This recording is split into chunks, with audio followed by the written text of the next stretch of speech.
Let's get more on this now. We are joined by Gil Murciano. He is a Middle East expert for the German Institute for International and Security Affairs. Welcome to the program, and thanks for being here. A controversial vote. The outcome is highly expected to be in favor of this vote, we know. What are the implications of that result, would you say? Right. Hardly surprising, especially when taking into account the forum, the General Assembly of the UN, which is already considered to be quite critical towards Israel in normal circumstances, let alone these specific unique circumstances. Unlike the Security Council resolution that was vetoed earlier this week, this resolution is non-binding. Nevertheless, we've seen an enhanced diplomatic effort by the Israelis to win what you can define as tactical victories, convincing specific nations to at least abstain, if not oppose, this specific resolution. So a symbolic vote there, but nevertheless, I mean, we have seen very strong rhetoric coming from world leaders. And I want to, in particular, turn to what Prime Minister Benjamin Netanyahu had to say from Israel. Some strong words. Have a listen, and then I want to get your reaction. The attitude towards Israel of many countries on all continents is changing outside the walls of the United Nations. And that change will ultimately permeate into the UN. The House of Lies. The State of Israel totally rejects this vote even before the resolution's approval. Jerusalem is our capital, and we will continue to build there, and foreign embassies led by the United States will move to Jerusalem. Write down what I said, because it will happen. The United Nations is a house of lies, he says. I mean, those sound like fighting words. Yeah. Why so strong here? Well, indeed, a harsh tone, but basically nothing of an exception to the line of policy of Israeli governments towards the General Assembly.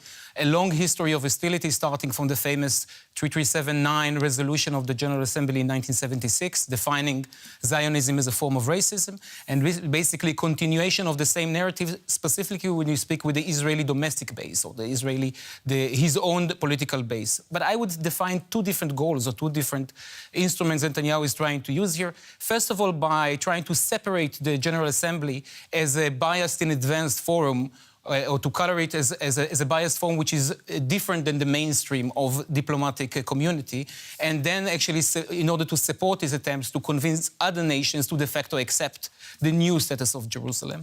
And in the same time, as we said, it also serves a domestic purpose, specifically speaking in a clear tone to his own audience about the commitment and the consistent commitment of this Israeli government, you know, to actually show a change in the status of Jerusalem for that matter. So it's really a combination of both domestic and international goals on that level. So far we've talked a little bit about goals. We have rhetoric here. We also have symbolism, right? But I want to talk about potential action that we might see going forward, because the United States also coming out very strong here. We heard the U.S. Ambassador Nikki Haley saying, essentially, we are taking names here. If you vote in favor of this, we are going to write your name down. Trump going one step further, essentially saying that it could have some impact on funding, on aid, also funding to other countries. Do you think that we will see the United States follow through there? Yeah.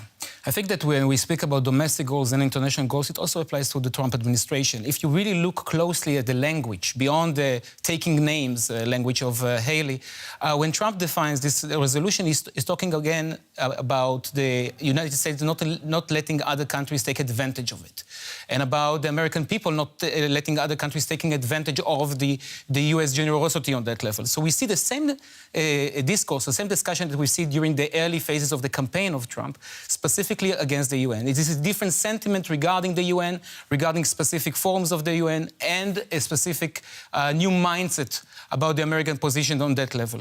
Having said that, still, when we speak about the future goals of the United States, we do see the UN as a relevant forum, which is an important instrument. We've seen the efforts by the Trump administration through the Security Council and so on, especially when we walk in and we are speaking about the future peace plan or the Kushner plan on that matter. So really finding the golden path is going to be the challenge in the next couple of weeks for the Trump administration. And as we mentioned to our viewers, we are awaiting right now a vote at the United Nations acknowledging that Jerusalem is an issue that must be resolved through negotiations. That is, of course, in the wake of the U.S. decision to recognize Jerusalem as Israel's capital. And Gil Murciano, we want to thank you very much for telling us a little bit more about that decision and the implications thereafter. We appreciate it.